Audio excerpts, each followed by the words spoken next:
Là, il fait 11 ou 12 degrés avec pas mal de soleil. D'ailleurs, tout à l'heure, j'ai croisé Jean-Luc Dersoir, hein, qui sera le partenaire du petit champion Cache du Rib, qui me disait ça fait du bien de voir enfin le soleil. Parce que nous, en ce moment, ce n'est pas ça. Il pleut, il pleut, il pleut. Allez, départ imminent. La voiture les prend en charge. Oh, on a Coq d'Avran qui est en difficulté là-bas, la casaque orange. Coq d'Avran qui doit un peu assurer. Les voilà qui s'élancent avec Diamant de Bélève qui est bien parti. Madjuré est bien parti. Bon départ également d'Atlas de Moutier. Impact de Colmine en seconde ligne s'est élancé très correctement également et figure pour l'instant évidemment de par sa position au départ parmi les derniers. Il se dirige ainsi vers le bout de la ligne opposée avec Diamant de Bélève qui va être relayé par Atlas de Moutier avec Madjuré, la favorite qui se rapproche, qui va sans doute prendre les commandes dans quelques instants avec Gabi Gelormini. 18 Brumaire est 4e, Harper Seabrook est 5e. Devant également encore notamment Diva du Fossé, Impact de Colmine venant un petit peu plus loin avec Doudou Baraka notamment le numéro 8. Ils vont sortir du tournant avec la favorite Madjuré qui prend maintenant les commandes avec Atlas de Moutier qui est dans son dos. En troisième position, Diamant de Bélève. Un petit peu plus loin, trotte le numéro 1, 18 Brumaire devant Harper Seabrook.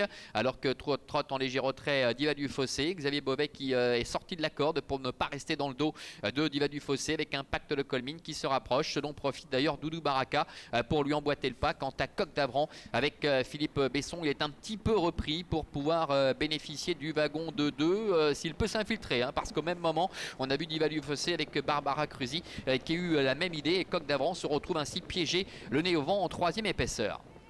Le tournant avec Monatour maintenant à parcourir. La tête et la corde pour Madjuré avec en deuxième position dans son sillage Atlas de Moutier. Impact de Colmine est venu troisième avec en quatrième position Diamant de Bélève, Joey Vignoni qui lui aussi a quitté la corde pour prendre le sillage de Xavier Beauvais avec Impact de Colmine. Doudou Baraka est cinquième. Le début de la ligne opposée avec un rythme qui n'a pas été forcément très soutenu jusqu'à maintenant avec la favorite Madjuré qui est en tête, la fille de Gougou Gaga qui est aux commandes avec Impact de Colmine qui vient facilement à sa hauteur. En troisième position avec son écharpe jaune, il s'agit du numéro 6, Atlas de Moutier, avec Diamant de Bélève qui est en quatrième position devant 18 Brumaire, ainsi que le numéro 8, Doudou Baraka.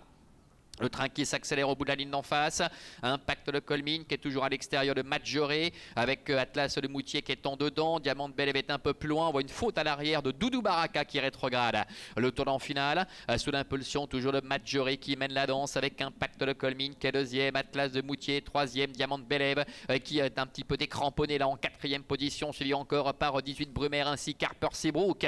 Entrée bientôt de la dernière ligne droite avec Madjuré, Gabi Gelormini qui commence à hausser le ton avec Impact de Colmine qui est en deuxième position, Atlas de Moutier troisième avec une cassure ensuite pour retrouver Diamant de Bélève. Entrée de la dernière ligne droite avec Madjuré qui a toujours la tête et la corde avec Impact de Colmine qui tente de venir l'inquiéter. Atlas de Moutier troisième, Diamant de Bélève est quatrième, Harper Seabrook est un peu plus loin cinquième. La mi-ligne droite avec Impact de Colmine qui met la pression sur Madjuré qui prend l'avantage maintenant avec Xavier Beauvais alors qu'Atlas de Moutier termine très bien également avec le numéro 9, Impact de Colmine qui repart de plus belle avec Xavier Beauvais et qui va sans doute signer une réapparition victorieuse ici en Suisse, même si Madjuré se défend bien côté comme devant Atlas de Moutier. Victoire d'Impact de Colmine, Atlas de Moutier deuxième, Madjuré termine troisième, la quatrième place pour Harper Seabrook et la cinquième pour le 4 Diamant de Bélève.